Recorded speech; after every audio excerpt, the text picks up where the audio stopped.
الإيمان وتطيب حنايا الوجدان في هدايات. الحمد لله الذي هدانا لهذا وما كنا لنهتدي لولا أن هدانا الله وأشهد أن لا إله إلا الله وحده لا شريك له له الملك وله الحمد يحيي ويميت وهو على كل شيء قدير وأشهد أن محمدا عبده ورسوله أرسله الله بالهدى ودين الحق ليظهره على الدين كله ولو كره المشركون.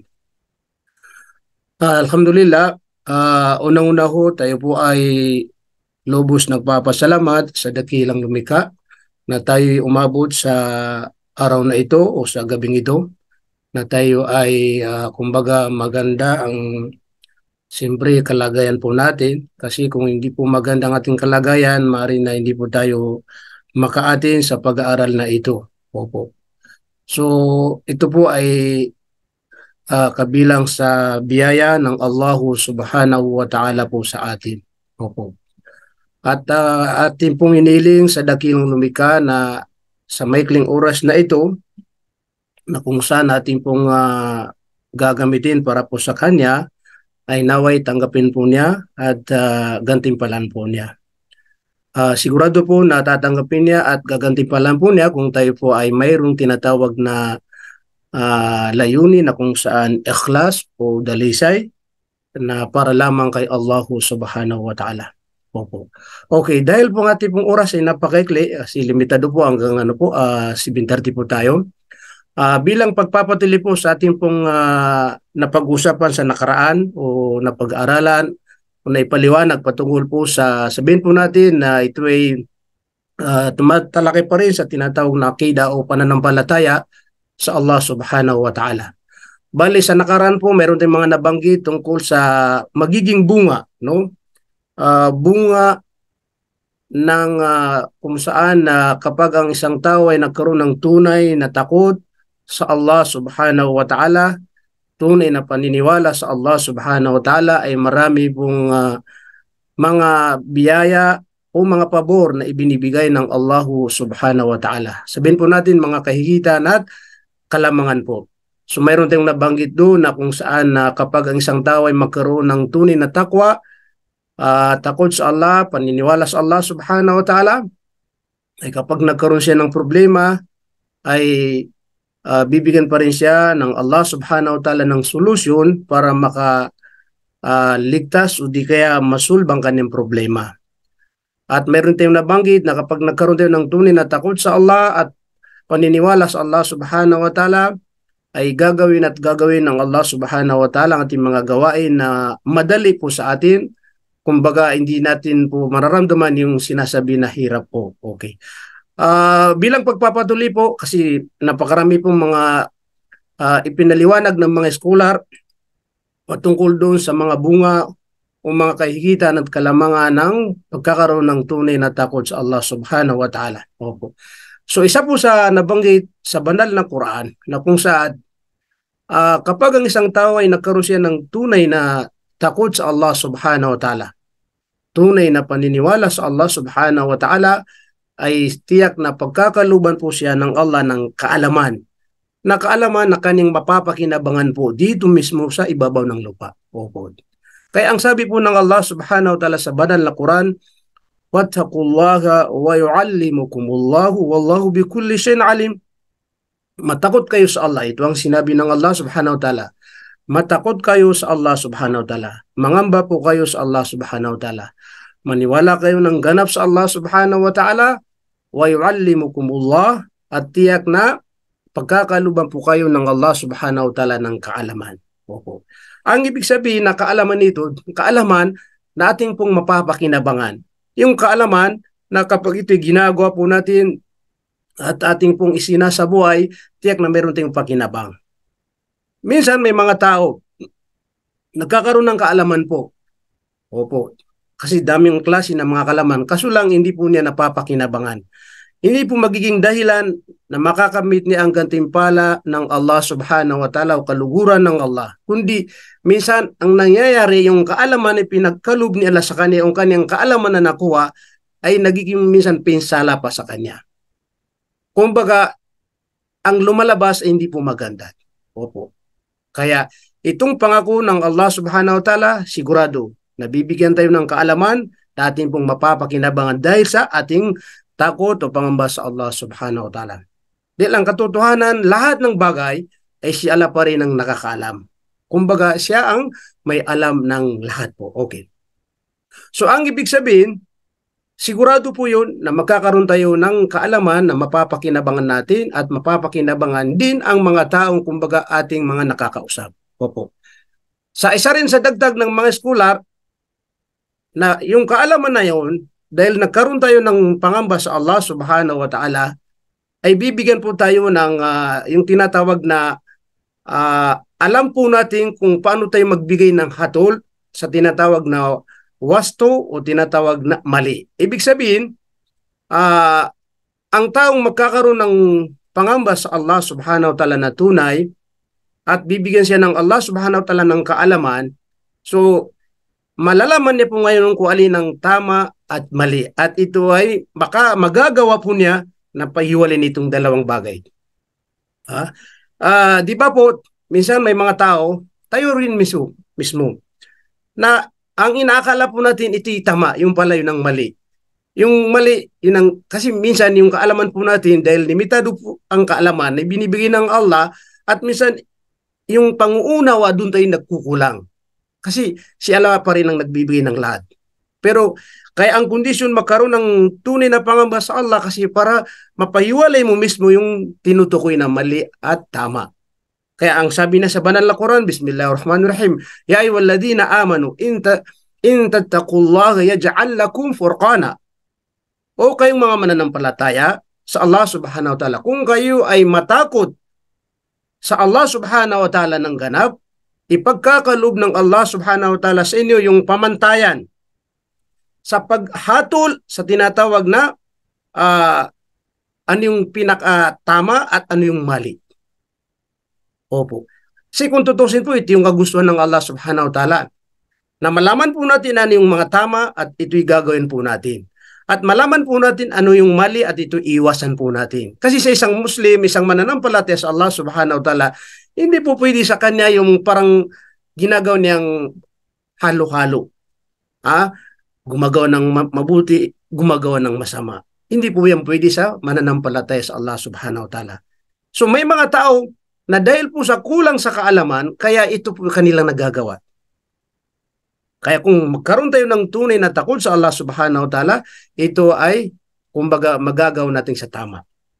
Tandaan po natin, may talata na sinabi ng Allah subhanahu wa ta'ala sa Quran, wala talbisul haqqa bil batil. Huwag niyong ihalo, huwag niyong pahaluin yung tinatawag na hak at saka batil. Ibig sabihin, tama at saka mali. So ang ibig sabihin, ang gusto ng tagapaglikha, bilang tayo ay sabihin alipin ng Allah na sumusukot tumatalima sa Kanya, ay kailangan maging sida po tayo. Sabi nga rito ng mga kapatid natin, maging sida po tayo. Hindi yung kida-kida. O di ka yung pinaghalo po. Di ba? Kaya, subhanallah, para masigurado po natin na tayo ay makakapagbigay ng hatol sa alin ang tama at mali, kailangan pa rin na panatili ng tunay na pangamba, takot sa Allahu subhanahu wa ta'ala. Nang sa ganun, ay magawa po natin yung tama, may sa buhay natin at malayuan po natin ang tinatawag na mali. Kaya tawag po, sabi ng mga skulat, ay tinatawag na nurul basira. Ibig sabihin, yung magkakaroon ng liwanag.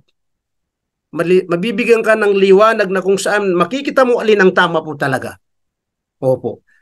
Di ba, yung isang halimbawa bahay o di kaya kwarto, pag sa gabi, kapag nawala po yung ilaw na yan, halimbawa na brown out, o di kaya walang, di ba, dahil po sa sobrang dilim, hindi natin ngayon malalaman kumbaga sa ano yung, halimbawa may mga pagkain, o di kaya yung mga nakalagay, hindi natin malaman ano ba itong nandito, ano ba yung dito, di ba? Kasi walang liwanag.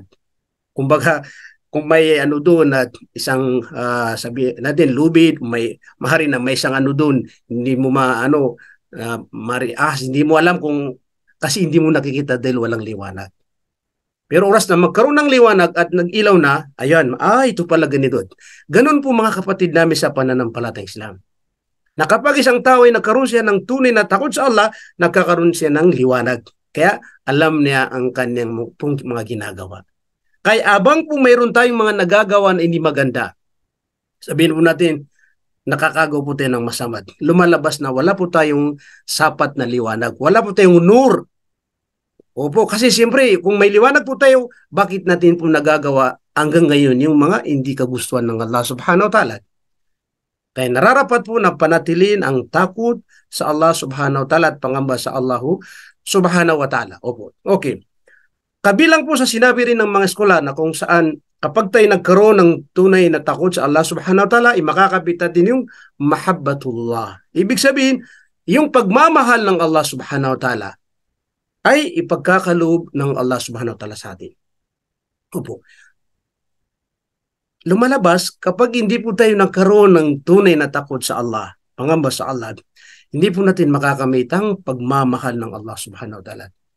At kapag hindi po natin nakamit ang pagmamahal ng Allah subhanahu wa ta'ala, ano sa palagi po natin? Ipagkakaloob po ba niya sa atin ng paraiso? Sa ating palagay? Kung hindi po natin makamit ang pagmamahal ng Allah subhanahu wa ta'ala? Sa mga anak po natin, sa may mga pamilya po, ito experience nila, di ba?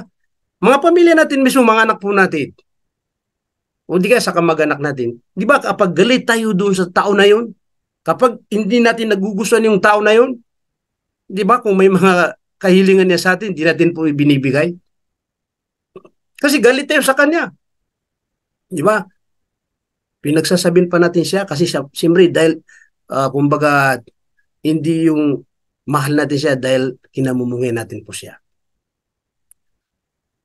Kaya imposible po na kapag hindi natin makamit ang pagmamahal ng Allah subhanahu wa ta'ala, ay ibibigay na sa atin ang paraiso. So kapag hindi ibinigay ng Allah subhanahu wa ta'ala ang paraiso sa atin po, saan po tayo mapupunta? Ano po bang matutulian po natin? May pangatlo ba bukod sa impyerno? May pangapat ba? May panglima ba na matutulian sa kabilang buhay? Wala naman po, kundi impyerno po lamang. Kaya kailangan po, abang may buhay po tayo, sisikapin po natin na makamit po natin ang pagmamahal ng Allah subhanahu wa ta'ala. Pero ang pagmamahal na ito, isa sa kondisyon na para makamit po natin ito, magpapakita tayo sa Allah subhanahu wa ta'ala ng ganap na takwa, ganap na takot, pangamba sa Allah subhanahu wa ta'ala. Kaya ang pangako ng Allah subhanahu wa ta'ala sa kanyang sinabi sa banal na Quran, Bismillahirrahmanirrahim, Bala man awfa bi ahdi wattaqa fa innallaha yuhibbul muttaqin. Sa kahulugan po, sabi ng Allah subhanahu wa ta'ala, bagkos sinumang tumupad sa kanyang kumbaga, sabihin po natin yung kasunduan. Pag tinukoy po yung kasunduan na ibinigay natin sa Allah subhanahu wa ta'ala. Opo. Kasi mayroon tayong kasunduan. At mayroon din tayong mga kasunduan sa kapwa nating mga tao. Halimbawa, yung sa trabaho, anong kasunduan po natin sa ating mga mother, kasunduan po natin sa ating, kumbaga, sabihin natin, pinuno. Bilang tayo, kasunduan po natin sa mga taong nagkakaroon din ng kasunduan. At ito, ating itinutupad kung anong kasunduan. At higit sa lahat, ating tinutupad yung kasunduan po natin sa Allah subhanahu wa ta'ala. Ang ating pong kasunduan ay nilikha po tayo ng Allah subhanahu wa ta'ala sa ibabaw ng lupa na para lamang sambahin po siya. Yan ang pinakakasunduan po natin. Kaya ang sabi po ng Allah, وَمَا خَلَقْتُ الْجِنَّ وَالْإِنسَ إِلَّا لِيَعْبُدُونَ. Walang kadahilanan kung bakit tayo nilikha dito sa ibabaw ng lupa, kundi sambahin lamang po siya. Nilikha ang mga engkanto, nilikha ang mga tao na isang purpose lamang. Ito yung sinasabi na kasunduan po natin. Nasambahin po lamang natin ang nag-iisang tunay na Diyos, ang Allah subhanahu wa ta'ala. Kaso lang, nakakalungkot, no? Nakakalungkot. Bakit? Daming mga tao na nakapag-aral, pinapakita niya na safe professional, magaling, pero pagdating sa kanyang Panginoon, doon po siya nagiging bubot. Opo. Hindi niya alam kung sino po ba talaga ang kanyang sinasamba. Kasi hanggang ngayon, may marami pa rin hindi naniniwala kay Allah subhanahu wa ta'ala. Hindi po na sinasamba si Allah subhanahu wa ta'ala. Nasa kanya pa rin yung paniniwala na parang ang Diyos po niya ay si Jesus. Paniniwala na kay Jesus na si anak ng Diyos. Paniniwala na kay Jesus na save. Kumbaga, daan patungo sa kaligtasan. Tama naman po yun. Kung gagawin po natin ang kanyang dala-dala bilang sa isang propeta at sugo ng Allah subhanahu wa ta'ala ng kanyang dala na minsay ang pananampalatang Islam. Kung isa sa buhay po natin to, tatanggapin po natin to, ito yung tama po. Paraan, daan, tungo po sa kaligtasan. Pero kung siya mismong sasambahin, ayun ang pinakamali doon. Malinaw na siya nilikha, malinaw na siya tao, anak siya ni Virgin Mary. Nanay niya, tao. Paano mangyari na gagawin mong Diyos o sinasamba o inaalin sa pagsamba? Di ba po?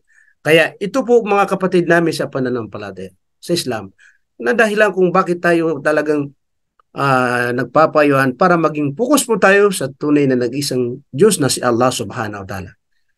Dahil siyang naglikha po sa atin, kaya siyang may karapat dapat paglingkuran at sambahin. Wala na pang iba pa. Kaya di ba, palagi natin po sinasabi, sa Islam po, napakasimple. Hindi po mahirap unawain. Logic. Kung sino ang naglikha sa'yo, di ba, siyang sambahin. Kung ikukumpara po natin, para mas maging malinaw, kung sino ang kumuha sa'yo sa Pilipinas, kasi tayo lahat ay taga-Pilipinas. Binigyan ka ng visa, binigyan ka ng ticket pagdating dito, di ba, kung sinong kumuha sa'yo, siyang susundin mo kung ano ang kanyang batas. Mahirap, no? Dumating ka rito, maghanap ka ng ibang susundin na batas. Babaliwalin mo ba yung kumusayod? Kaya minsan may mga pinapahirapan kasi isa rin sa dahilan yun. Hindi ka susunod sa kanilang batas o di kaya sa kanyang mga kagustuhan na samantala silang kumuha sa'yo, kaya yun, nagkakaroon ng problema. Ito halimbawa lamang. Na imposible na yung hindi po kumuha sa'yo, hindi mo susundin kasi maghanap ka pa ng ibang susundin. Diba? Kaya pawing ka sa Pilipinas. Ang tagapaglikha ang nagbigay sa atin ng buhay, nagbigay ng kabahabagi ng katawan. Kaya po tayo nakakapagsalita, nakakagalaw, nakakarinig, nakakakita lahat. Dahil sa kanya, dahil siyang naglikha po sa atin. So bakit may mga taon hanggang ngayon, iba pa rin kanilang sinasamba na pinaniniwala na Diyos? Pagkausap natin sila, pag sinabi mo si Allah, hindi, sa iyan mga Muslim. Sinong Diyos nyo? Iba. Lumalabas na pagtatambal. Ito yung tinatawag na mushrik. Nagtatambal kasi sumasamba po siya ng iba, hindi si Allah subhanahu wa ta'ala. Kaya ito po yung aya na ito na kung saan bagko sabi ni Allah, sinumang tumupad sa kasunduan, tumupad sa mga kagustuhan ng Allah subhanahu wa ta'ala. Maniwala sa Allah at sinamba niya si Allah subhanahu wa ta'ala. Wattaka at natakot sa Allah subhanahu wa ta'ala. Nangamba sa Allah subhanahu wa ta'ala. Ang ano ang resulta? Wa inna Allah yuhibbul muttaqin. Katotohanan, ang Allah subhanahu wa ta'ala ay tiyak na mamahalin niya o ipagkakalob niya ang pagmamahal sa mga taong may takot o pangamba sa Allah subhanahu wa ta'ala. Opo. So kabaliktaran po, kung sino man ang hindi matakot sa Allah subhanahu wa ta'ala, katotohanan, hindi po niya makakamit ang pagmamahal ni Allah. Kaya balikan po natin yung kanina sinabi natin. Kung hindi mo makamit ang pagmamahal ni Allah dito sa ibabaw ng lupa, pagmamahal ng tunay na Diyos, sigurado po, hindi na ipagkakalob sa atin ng paraiso. Kundi, impyerno po ang madadatnan o mapupuntahan o kumbaga mapapasukan ng mga taong hindi magkaroon ng pagmamahal ng Allah subhanahu wa ta'ala. Subhanallah. Opo. Sa ibang talata, kapag ang isang tao ay may takot at pangamba sa Allah subhanahu wa ta'ala, hindi lang pagmamahal na kanyang makakamit, kundi sa oras po na kung saan tinatawag na grabe yung problema niya, tiyak na darating ang kumbaga tulong ng Allah subhanahu wa ta'ala. Ang tawag doon, yung tinatawag na nusratullah. Ibig sabihin, yung tulong ng Allah subhanahu wa ta'ala darating sa kanya. Kaya ang scholar, sabi po niya, mayroon pong mga kwento sa banal na Quran, napakarami po na nabanggit po sa banal na Quran ng mga kwento, na mga taong nagkaroon po sila ng ganap na takot sa Allah subhanahu wa ta'ala. Tulad po ng mga anbiya alaihimussalam. Tulad ng mga rasul, mga propeta at mga sugo po. Maraming, kumbaga, busy sila sa Quran mababasa, mga kwento po para sa kanila. Dahil sila ay may takot sa Allah subhanahu wa ta'ala at may pangambas Allah subhanahu wa ta'ala. Sa mga panahon na dumating yung may problema sila, na grabing problema, dumating na yung tulong ng Allah subhanahu wa ta'ala. Halimbawa, yung kwento kay Moises, di ba? Nung hinahabol po sila ni Firaun kasama ang kanyang mga tauhan, di ba nakakapagtaka? Kaso lang, walang imposible sa Allah subhanahu. Di ba? Na-corner po sila, yung tinatawag na, yung karagatan po ay nagkaroon ng 12 na daanan. Kasi 12 sila na pamilya. Yung tungkod po lamang ni Moises, ginano niya po sa tinatawag na sa karagatan. Iniampas niya, nagkaroon ng, nakalusot sila doon. Di kaya nakadaan po sila. Mahabang kwento po yun. Pero isa rin po yun sa kwento na patunay na dahil si Musa a.s. ay may tunay na ganap na takot at pangambas Allah subhanahu wa ta'ala, kaya nung siya'y nagkaroon, nangangailangan ng problema, dumating ang tulong ng Allah subhanahu wa ta'ala. At marami pang mga kwento sa mga prophet at mga sugo. Kaya sabi po ng mga eskular, yung tulong ng Allah subhanahu wa ta'ala na dumating sa mga naunang panahon, walang nabago. Yung kapangyarihan ng Allah subhanahu wa ta'ala, yung sa unang panahon, wala na bago. Makapangyarihan si Allah noong unang panahon at makapangyarihan si Allah hanggang ngayon. So bakit po hindi po nararamdaman, nakakamit ang tao yung tulong ng Allah subhanahu wa ta'ala, yung nusratullah? Dahil siya po yung may kulang. Yung bang stage o hangganan na dapat dumating siya doon, hindi pa dumating hanggang doon. Kumbaga yung tunay at ganap na takot, pangambas Allah subhanahu wa ta'ala, hindi pa niya, kumbaga, naabot. Kaya hindi pa niya nakakamit, nakukuha, nagagamit ang tulong ng Allah subhanahu wa ta'ala. Kaya ang sabi po ng Allah subhanahu wa ta'ala, wattaqullaha wa'lamu anna Allaha ma'al muttaqin. Matakot kayo sa Allah subhanahu wa ta'ala ng ganap. Maniwala kayo sa Allah subhanahu wa ta'ala ng ganap. At alamin po ninyo, wa'lamu, katotohanan ang Allah subhanahu wa ta'ala ay kasama po niya ang mga taong mga matatakutin. Dahil kasama po natin si Allah, bilang tayo matatakutin. Kaya ang ibig sabihin noon, yung tulong ng Allah ay dumadating po sa taong may takot sa Allah subhanahu wa ta'ala. Subhanallah. So mga kapatid namin sa pananampalatayang Islam, opo. Habang may buhay po tayo, kasi tinitingnan ng oras hanggang po tayo sa 7:30. Mayroon pang 2 minuto. Ito po yung sinasabi na magbibigay po tayo ng oras, maglalaan po tayo ng oras, magpupukas po tayo sa maikling oras na pinagkaloob ni Allah sa atin. Hindi natin alam kung ilan ang titira, na kung saan manatili, maging matatag po tayo sa tinatawag na tunay na pananampalataya sa Allah, tunay na takot na pangambas sa Allah subhanahu wa ta'ala. Opo. Yun ang pinakamahalaga po. Okay, gawin po natin kung ano yung mga gawain po natin na naayon sa pananampalatayang Islam. Kumbaga yung mga hanap buhay natin na naayon sa pananampalatayang Islam. Opo. Pero wag po natin kaligtaan, ang mga ito ay puro sikan priority po lamang. Ang priority po ay paano tayo magkaroon ng ganap, tunay na pangamba sa Allah subhanahu wa ta'ala, ganap, tunay na paniniwala sa Allah subhanahu wa ta'ala. At isabuhay kung anuman ang mga kagustuhan ng Allah subhanahu wa ta'ala. Pagdarasal sa limang bisis sa mag-apon, kinakailangan ito ay gampanan ng isang nagsasabi na may takot sa Allah subhanahu wa ta'ala. Nagsasabi na may paniniwala sa Allah subhanahu wa ta'ala. Alam niyo po, hindi naman tayo, kung tutusin, magtatagal dito sa ibabaw ng lupa.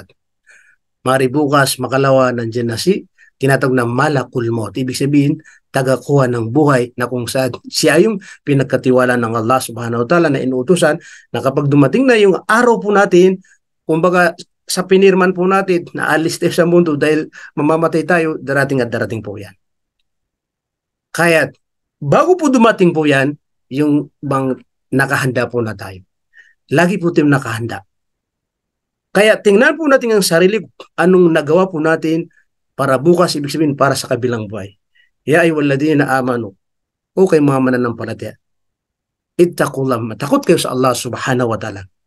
Wal tandur nafsum ma qaddamat lighad, ila akhiril ayah. At tingnan ninyo kung ano ang mga nagawa po ninyo na para sa kinaumagaan o para sa umaga. Ang ibig sabihin nun, para sa kabilang buhay. Mayroon ba tayong nagawa na maraming ganti, mga gawain ng mga pagsamba para sa kabilang buhay? Nasa sa atin ba yung talagang malakas na pananampalataya, malakas na takot sa Allah subhanahu wa ta'ala, para sa oras na dumating ang kamatayan, walang problema, ready na po tayo? Yan ang itinatang sa ating sarili. Kaya, yun ang talata na yun. Tingnan niyo ang inyong sarili, anong mga nagawa niyo para sa kabilang buhay. Tayong nakakalam. Kaya wag po tayong masyadong makabunong bagay. Gawin po natin yung ating kumbaga mga gawin dito sa mundo, pero wag kaligtaan, ang pinaka-priority po natin ay ang kabilang buhay. So alhamdulillah, kahit papano po ay meron na akong naibahagi sa inyo. Di bale po, inshallah po sa susunod na Sunday, ating pong itutuloy ang ating pong kumbaga paksa, inshallah. Sana ay meron din napulot na aral. Hanggang dito po lamang. Wassalamualaikum warahmatullahi wabarakatuh. رحاب الإيمان وتطيب حنايا الوجدان في هدايات. الحمد لله الذي هدانا لهذا وما كنا لنهتدي لولا أن هدانا الله وأشهد أن لا إله إلا الله وحده لا شريك له له الملك وله الحمد يحيي ويميت وهو على كل شيء قدير وأشهد أن محمدا عبده ورسوله أرسله الله بالهدى ودين الحق ليظهره على الدين كله ولو كره المشركون. Alhamdulillah, unang-una ho, tayo po ay lubos nagpapasalamat sa dakilang lumikha na tayo umabot sa araw na ito o sa gabing ito, na tayo ay kumbaga maganda ang siyempre kalagayan po natin, kasi kung hindi po maganda ang ating kalagayan, maaari na hindi po tayo makaatin sa pag-aaral na ito. Opo. So ito po ay kabilang sa biyaya ng Allah subhanahu wa ta'ala po sa atin. Opo. At atin pong iniling sa dakilang lumikha na sa maikling oras na ito, na kung saan atin pong gagamitin para po sa Kanya, ay naway tanggapin po niya at gantimpalan po niya. Sigurado po na tatanggapin niya at gagantimpalan po niya kung tayo po ay mayroong tinatawag na layunin na kung saan ikhlas o dalisay na para lamang kay Allah subhanahu wa ta'ala. Opo. Okay, dahil po ang ating pong oras ay napakaikli, kasi limitado po hanggang 7:30 po tayo. Bilang pagpapatuloy po sa ating pong napag-usapan sa nakaraan o napag-aralan o naipaliwanag patungkol po sa sabihin po natin na ito ay tumatalaki pa rin sa tinatawag na akida o pananampalataya sa Allah subhanahu wa ta'ala. Bali sa nakaraan po mayroon tayong mga nabanggit tungkol sa magiging bunga, no? Bunga ng kung saan kapag ang isang tao ay nagkaroon ng tunay na takot sa Allah subhanahu wa ta'ala, tunay na paniniwala sa Allah subhanahu wa ta'ala, ay marami pong mga biyaya o mga pabor na ibinibigay ng Allah subhanahu wa ta'ala. Sabihin po natin mga kahihitan at kalamangan po. So mayroon tayong nabanggit doon na kung saan kapag ang isang tao ay magkaroon ng tunay na takwa, takot sa Allah, paniniwala sa Allah subhanahu wa ta'ala, ay kapag nagkaroon siya ng problema, ay bibigyan pa rin siya ng Allah subhanahu wa ta'ala ng solusyon para makaligtas o di kaya masulbang kanyang problema. At meron tayong nabanggit na kapag nagkaroon tayo ng tunay na takot sa Allah at paniniwala sa Allah subhanahu wa ta'ala, ay gagawin ng Allah subhanahu wa ta'ala ang ating mga gawain na madali po sa atin. Kumbaga, hindi natin po mararamdaman yung sinasabi na hirap po. Okay. Bilang pagpapatuloy po, kasi napakarami pong mga ipinaliwanag ng mga scholar patungkol doon sa mga bunga o mga kahigitan at kalamangan ng pagkakaroon ng tunay na takot sa Allah subhanahu wa ta'ala. Opo. So isa po sa nabanggit sa banal na Quran na kung saan kapag ang isang tao ay nagkaroon siya ng tunay na takot sa Allah subhanahu wa ta'ala, tunay na paniniwala sa Allah subhanahu wa ta'ala, ay tiyak na pagkakaluban po siya ng Allah ng kaalaman. Na kaalaman na kanyang mapapakinabangan po dito mismo sa ibabaw ng lupa. Opo. Kaya ang sabi po ng Allah subhanahu wa ta'ala sa banal na Quran, "Wattaqullaha wa yu'allimukumullahu wallahu bikulli shay'in alim." Matakot kayo sa Allah. Ito ang sinabi ng Allah subhanahu wa ta'ala. Matakot kayo sa Allah subhanahu wa ta'ala. Mangamba po kayo sa Allah subhanahu wa ta'ala. Maniwala kayo ng ganap sa Allah subhanahu wa ta'ala, wa yu'allimukumullah, at tiyak na pagkakaluban po kayo ng Allah subhanahu wa ta'ala ng kaalaman. Opo. Ang ibig sabihin na kaalaman nito, kaalaman na ating pong mapapakinabangan. Yung kaalaman na kapag ito'y ginagawa po natin at ating pong isinasa buhay, tiyak na meron tayong pakinabang. Minsan may mga tao nagkakaroon ng kaalaman po. Opo. Kasi daming klase ng mga kaalaman, kaso lang hindi po niya napapakinabangan. Hindi po magiging dahilan na makakamit niya ang gantimpala ng Allah subhanahu wa ta'ala o kaluguran ng Allah. Kundi minsan ang nangyayari, yung kaalaman ay pinagkaloob ni Allah sa kanya, yung kanyang kaalaman na nakuha ay nagiging minsan pinsala pa sa kanya. Kumbaga, ang lumalabas ay hindi po maganda. Opo. Kaya itong pangako ng Allah subhanahu wa ta'ala, sigurado, nabibigyan tayo ng kaalaman na ating pong mapapakinabangan dahil sa ating takot o pangamba sa Allah subhanahu wa ta'ala. Dahil ang katotohanan, lahat ng bagay ay si Allah pa rin ang nakakaalam. Kumbaga, siya ang may alam ng lahat po. Okay. So, ang ibig sabihin, sigurado po yun na magkakaroon tayo ng kaalaman na mapapakinabangan natin at mapapakinabangan din ang mga taong kumbaga ating mga nakakausap. Opo. Sa isa rin sa dagdag ng mga scholar, na yung kaalaman na yun, dahil nagkaroon tayo ng pangamba sa Allah subhanahu wa ta'ala, ay bibigyan po tayo ng yung tinatawag na alam po natin kung paano tayo magbigay ng hatol sa tinatawag na wasto o tinatawag na mali. Ibig sabihin, ang taong magkakaroon ng pangamba sa Allah subhanahu wa ta'ala na tunay at bibigyan siya ng Allah subhanahu wa ta'ala ng kaalaman, so malalaman niya po ngayon kung alin ang tama at mali. At ito ay magagawa po niya na pahiwalin itong dalawang bagay. Di ba po, minsan may mga tao, tayo rin mismo na ang inaakala po natin ito'y tama, yung pala yun ang mali. Yung mali, yun ang, kasi minsan yung kaalaman po natin, dahil limitado po ang kaalaman na binibigay ng Allah, at minsan yung panguunawa doon tayo nagkukulang. Kasi si Allah pa rin ang nagbibigay ng lahat. Pero kaya ang kondisyon magkaroon ng tunay na pangamba sa Allah kasi para mapahiwalay mo mismo yung tinutukoy na mali at tama. Kaya ang sabi na sa banal na Quran, Bismillahirrahmanirrahim, Ya ayyuhalladhina amanu in tattaqullaha yaj'al lakum furqana. O kayong mga mananampalataya sa Allah subhanahu wa ta'ala, kung kayo ay matakot sa Allah subhanahu wa ta'ala ng ganap, ipagkakaloob ng Allah subhanahu wa ta'ala sa inyo yung pamantayan sa paghatol sa tinatawag na ano yung pinakatama at ano yung mali. Opo. Kasi kung tutusin po, ito yung kagustuhan ng Allah subhanahu wa ta'ala. Na malaman po natin ano yung mga tama at ito'y gagawin po natin. At malaman po natin ano yung mali at ito iwasan po natin. Kasi sa isang Muslim, isang mananampalataya sa Allah subhanahu wa ta'ala, hindi po pwede sa kanya yung parang ginagawa niyang halo-halo. Gumagawa ng mabuti, gumagawa ng masama. Hindi po yan pwede sa mananampalataya sa Allah subhanahu wa ta'ala. So may mga tao na dahil po sa kulang sa kaalaman, kaya ito po kanilang nagagawa. Kaya kung magkaroon tayo ng tunay na takot sa Allah subhanahu wa ta'ala, ito ay kumbaga magagawa natin sa tama. Tandaan po natin, may talata na sinabi ng Allah subhanahu wa ta'ala sa Quran, wala talbisul haqqa bil batil.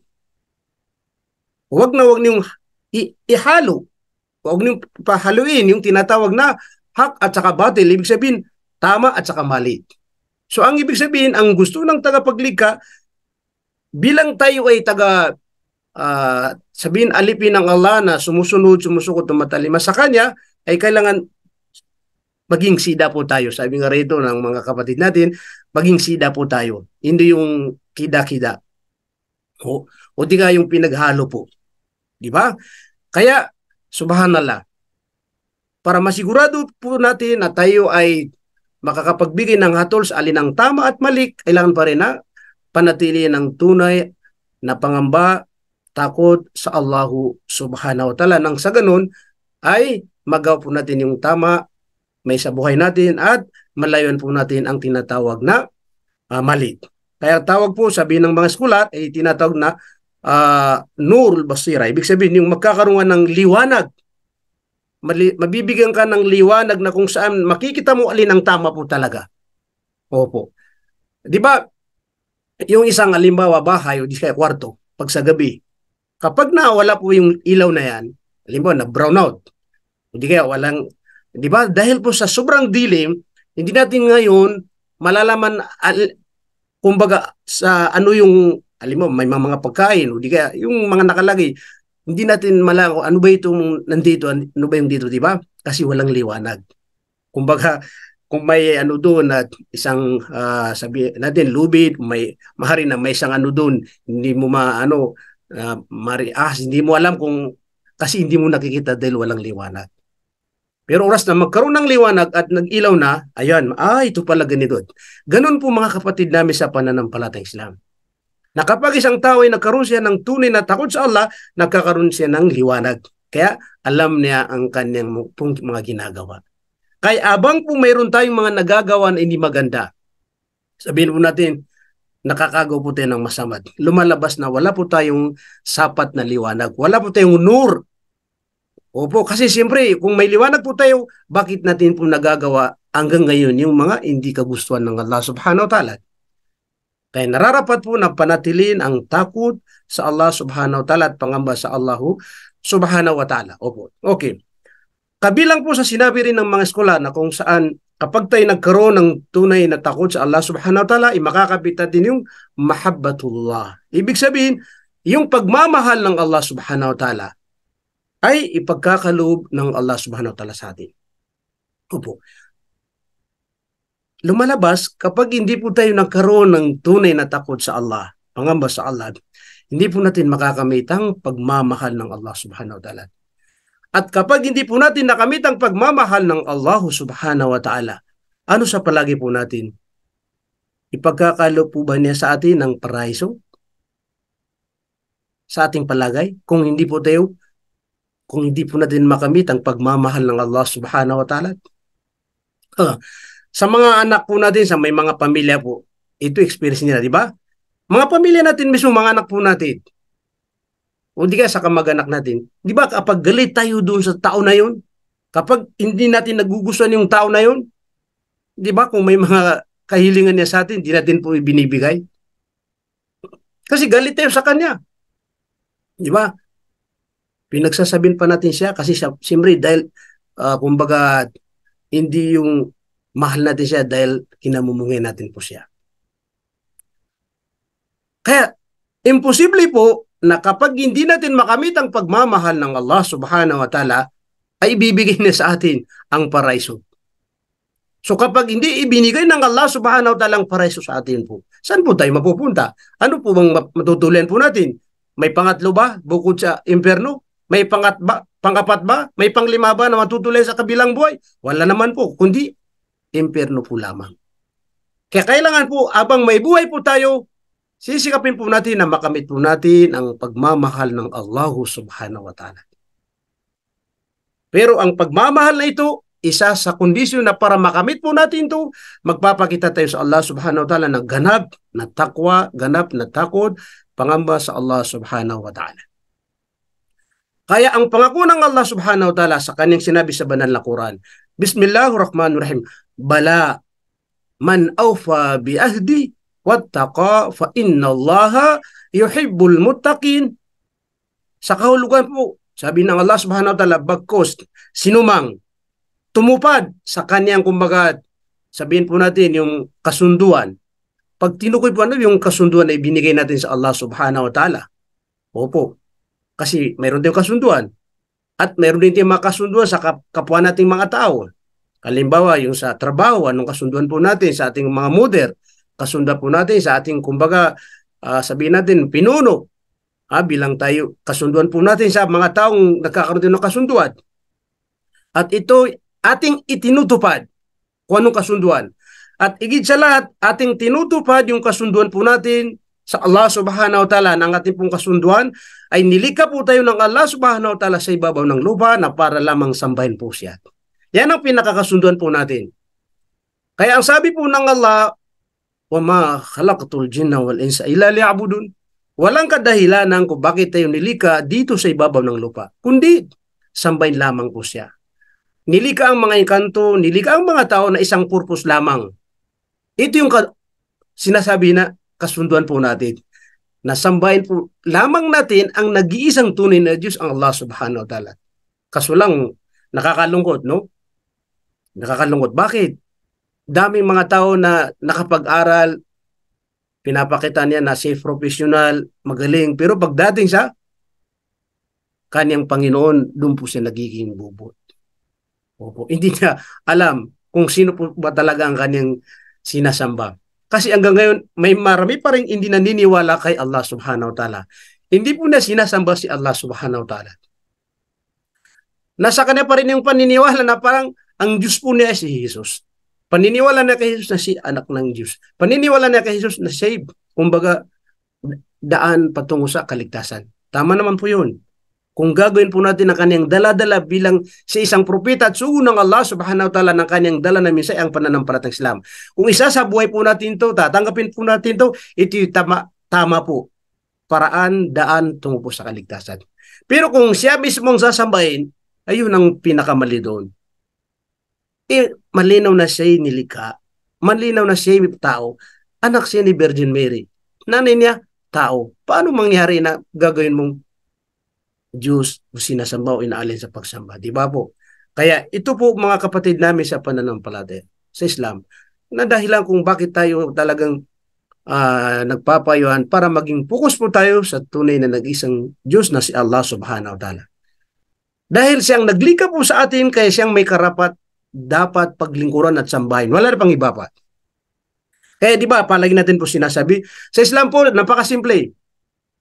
Hindi po mahirap unawain. Logic. Kung sino ang naglikha sa'yo, di ba, siyang sambahin. Kung ikukumpara po natin, para mas maging malinaw, kung sino ang kumuha sa'yo sa Pilipinas, kasi tayo lahat tayo taga-Pilipinas. Binigyan ka ng visa, binigyan ka ng ticket pagdating dito, di ba, kung sinong kumuha sa'yo, siyang susundin mo kung ano ang kanyang batas. Mahirap, no? Dumating ka rito, maghanap ka ng ibang susundin na batas. Babaliwalin mo ba yung kumusayod? Kaya minsan may mga pinapahirapan kasi isa rin sa dahilan yun. Hindi ka susunod sa kanilang batas o di kaya sa kanyang mga kagustuhan na samantala silang kumuha sa'yo, kaya yun, nagkakaroon ng problema. Ito halimbawa po, halimbawa lamang. Na imposible na yung hindi po kumuha sa'yo, hindi mo susundin. Kasi maghanap ka pa ng ibang susundin. Diba? Kaya pawing ka sa Pilipinas. Ang tagapaglikha ang nagbigay sa atin ng buhay. Nagbigay ng kabahabagi ng katawan. Kaya po tayo nakakapagsalita, nakakagalaw, nakakarinig, nakakakita, lahat. Dahil sa kanya, dahil siyang naglikha po sa atin.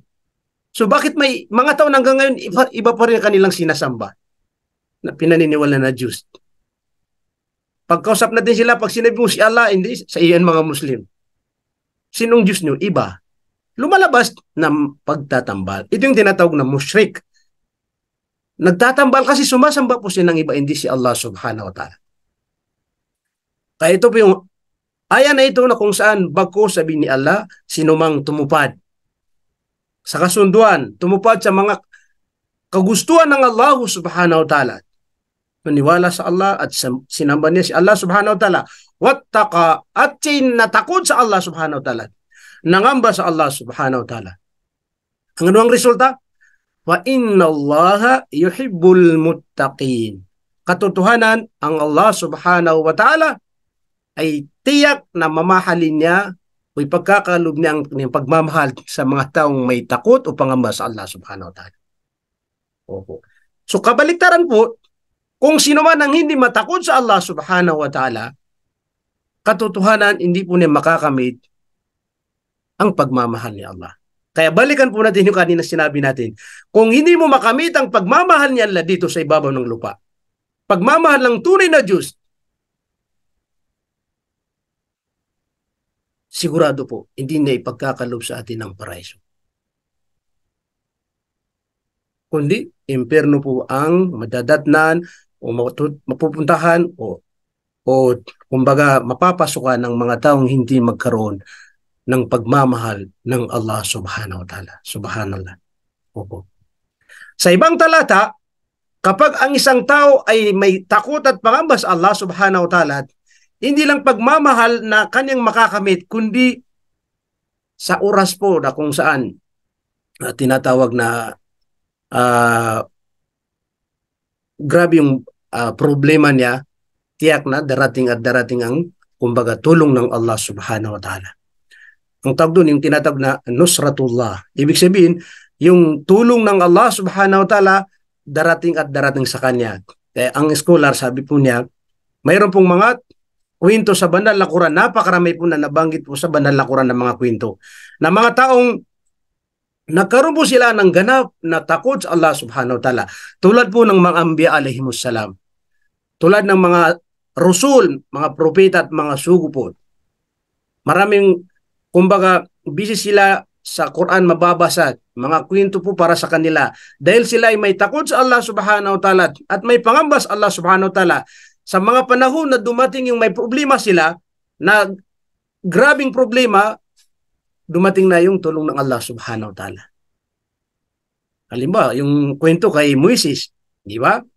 Nung hinahabol po sila ni Firaun kasama ang kanyang mga tauhan, di ba nakakapagtaka? Kasi kaso lang, walang imposible sa Allah subhanahu, di ba? Na-corner po sila, yung tinatawag na, yung karagatan po ay nagkaroon ng 12 na daanan. Kasi 12 sila na pamilya. Yung tungkod po lamang ni Moises, ginano niya po sa tinatawag na sa karagatan. Iniampas niya, nagkaroon ng, nakalusot sila doon. Di kaya nakadaan po sila. Mahabang kwento po yun. Pero isa rin po yun sa kwento na patunay na dahil si Musa alayhisalam ay may tunay na ganap, na takot at pangamba sa Allah subhanahu wa ta'ala, kaya nung siya'y nagkaroon, nangangailangan ng problema, dumating ang tulong ng Allah subhanahu wa ta'ala. At marami pang mga kwento sa mga propeta at mga sugo.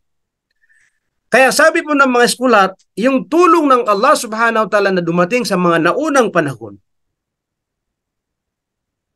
walang nabago. Yung kapangyarihan ng Allah subhanahu wa ta'ala, yung sa unang panahon, walang nabago. Makapangyarihan si Allah noong unang panahon at makapangyarihan si Allah hanggang ngayon.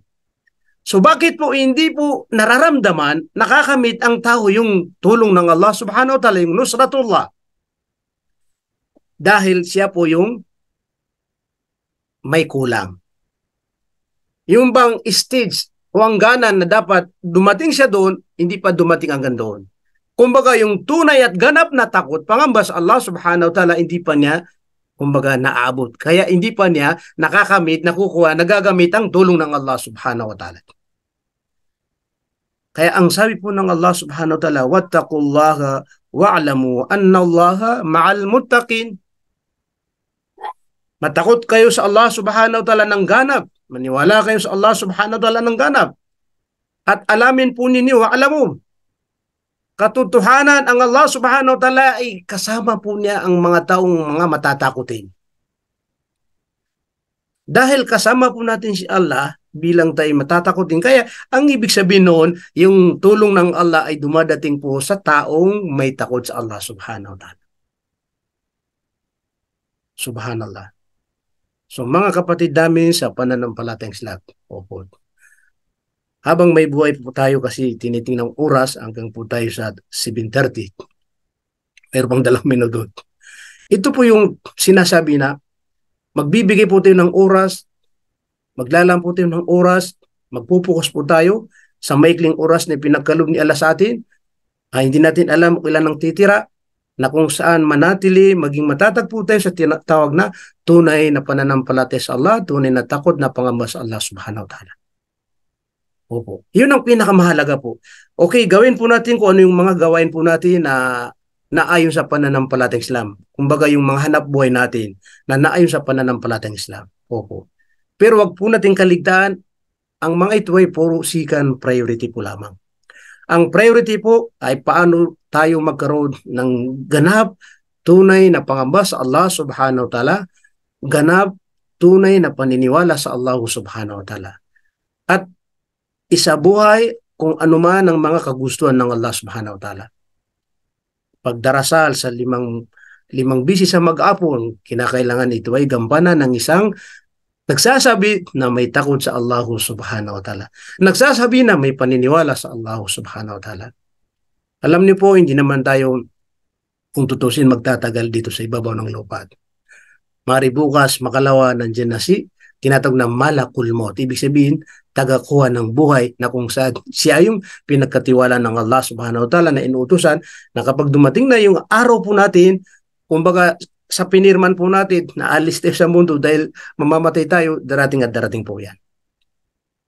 Kaya bago po dumating po yan, yung bang nakahanda po na tayo.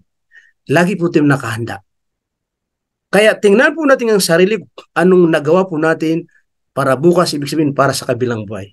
Ya ayyuhalladhina amanu, o kay mga mananampalataya, ittaqullah, matakot kayo sa Allah subhanahu wa ta'ala. Wal tandur nafsum ma qaddamat lighad, ila akhiril ayah. At tingnan ninyo kung ano ang mga nagawa po ninyo na para sa kinaumaga, para sa umaga. Ang ibig sabihin nun, para sa kabilang buhay. Mayroon ba tayong nagawa na maraming ganti, mga gawain ng mga pagsamba para sa kabilang buhay? Nasa sa atin ba yung talagang malakas na pananampalataya, malakas na takot sa Allah subhanahu wa ta'ala, para sa oras na dumating ang kamatayan, walang problema, ready na po tayo? Yan ang itinatang sa ating sarili. Kaya, yun ang talata na yun. Tingnan niyo ang inyong sarili, anong mga nagawa niyo para sa kabilang buhay. Tayong nakakalam. Kaya wag po tayong masyadong makabunong bagay. Gawin po natin yung ating kumbaga mga gawin dito sa mundo, pero wag kaligtaan, ang pinaka-priority po natin ay ang kabilang buhay. So, alhamdulillah, kahit papano po ay meron na akong naibahagi sa inyo. Di bale po, inshallah po sa susunod na Sunday, ating pong itutuloy ang ating pong kumbaga paksa, inshallah. Sana ay meron nang napulot na aral. Hanggang dito po lamang. Wassalamualaikum warahmatullahi wabarakatuh.